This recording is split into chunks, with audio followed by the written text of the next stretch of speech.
6 முகங்கள் இவ்ளோ பெரிய வாழ்க்கை தத்துவத்த நமக்கு சொல்லிக் குடுக்குதா? இந்த திருப்புகழ் பாடல் பத்தி நாங்க படிச்சு தெரிஞ்சுக்கும்போது, இதுல வரக்கூடிய முருகனின் 6 முகங்களுக்கு பின்னாடி இவ்ளோ வாழ்க்கை தத்துவங்கள் இருக்குன்னு இப்போ தான் எங்களுக்கு தெரியும். திருமுருகாற்றுப்படை சொல்லக்கூடிய அந்த சீக்ரெட்ஸ இந்த வீடியோல நாங்க உங்களுக்கு சொல்லப் போறோம். Welcome to vibes of Murugan. இது திருப்புகழ் சீரிஸ் எபிசோட் 7. இன்னைக்கு வீடியோ ரொம்ப ஸ்பெஷல். ஏன்னா திருப்புகளோட சேர்த்து திருமுருகாற்றுப்படையும் நாங்கள் உங்ககிட்ட கொண்டு வந்து சேர்க்க போகிறோம். ஸோ இதே போல் வைப்ஸ் ஆஃப் முருகனை ரிசீவ் பண்ணணும் அப்படின்னா நம்ம சேனலை உடனே சப்ஸ்கிரைப் பண்ணி வச்சுக்கோங்க. இந்த வீடியோவையும் ஃபுல்லாக பாருங்கள். இன்னைக்கு நம்ம பார்க்க போகிறது 1308வது திருப்புகழ் பாடலான ஏறுமயில் ஏறி. இந்த பாடல் நிறைய பேரோட ஃபேவரட்டாக இருக்கலாம். உங்களுக்கும் இந்த பாடல் பிடிக்கும்னா உடனே அதை கமெண்ட்ல சொல்லிடுங்க. இப்போ இந்த பாடலும் அதோட விளக்கத்தையும் பார்த்துடலாம்.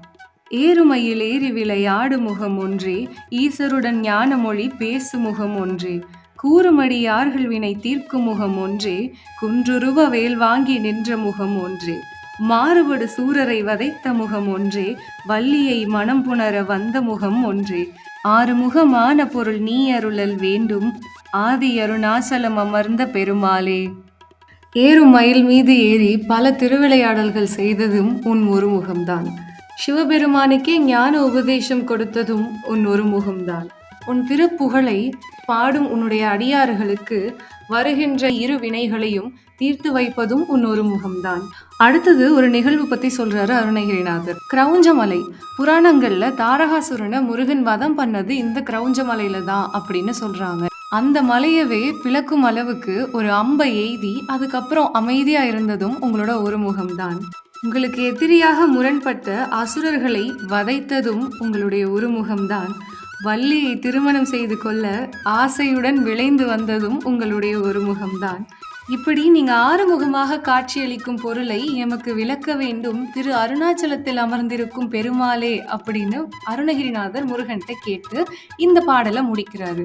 இப்படி அருணகிரிநாதர் கேட்ட கேள்விக்கும் முருகனுடைய 6 முகத்துக்கும் பின்னாடி இருக்கிற ஒரு வாழ்க்கை தத்துவத்தை பத்தி தான் இப்போ நம்ம கேட்க போறோம். இந்த வீடியோட ஸ்டார்டிங்ல நாங்க சொன்னது இதுதான். ஸோ இதை கண்டிப்பா கேளுங்க. திருமுருகாற்றுப்படையில நக்கீரர் முருகனுடைய 6 முகங்கள் பத்தியும் பேசியிருக்காரு. முருகனுடைய முதல் முகம் இந்த உலகத்தை சூழ்ந்திருக்கிற அறியாமை என்னும் இருட்டை நீக்குகிறது. 2வது முகம் நல்வழியில் தர்மத்தை பின்பற்றும் அவருடைய பக்தர்களுக்கு வரங்களை அருளுகிறது. முருகனுடைய 3வது முகம் நம்மள மாதிரி நிறைய பக்தர்களுடைய பூஜைகள் அர்ப்பணிப்புகள் இது அத்தனையும் கவனிச்சு நம்மளை காத்து வருகிறது. முருகனின் 4வது முகம் ஓம் எனும் பிரணவ மந்திரத்தின் உண்மையை ஆராய்பவர்களுக்கு வழிகாட்டுகிறது. முருகனின் 5வது முகம் அதர்மத்தை அழிக்கிறது. முருகனுடைய 6வது முகம்தான் இச்சா சக்தின்னு சொல்லுவாங்க. தனிப்பட்ட அறிவுத்திறன், மன ஓட்டம், வாழ்க்கையை இயக்கும் சக்தி அதுதான். இத்தனை நாள் முருகனை 6 முகன்னு நமக்கு நல்லாவே தெரியும். ஆனால் அதுக்கு பின்னாடி இவ்வளோ வாழ்க்கை தத்துவங்கள் இருக்குது. இத்தனை வழியாக முருகன் நம்மளை காப்பாற்றிட்டு இருக்காருன்னு நமக்கு தெரியாமல் இருந்திருக்கலாம். நீங்களும் இப்போ தான் ஃபர்ஸ்ட் டைம் கேட்குறீங்கன்னா கண்டிப்பாக கமெண்ட்டில் சொல்லுங்கள். இந்த வீடியோ பிடிச்சிருந்தா ஒரு லைக் கொடுத்துருங்க. அண்ட் இந்த மாதிரியான நிறைய வீடியோஸ் பார்க்குறதுக்கு வைப்ஸ் ஆஃப் முருகனை ரிசீவ் பண்ணணுன்னா நம்ம சேனலை சப்ஸ்கிரைப் பண்ணி வச்சுக்கோங்க. நன்றி.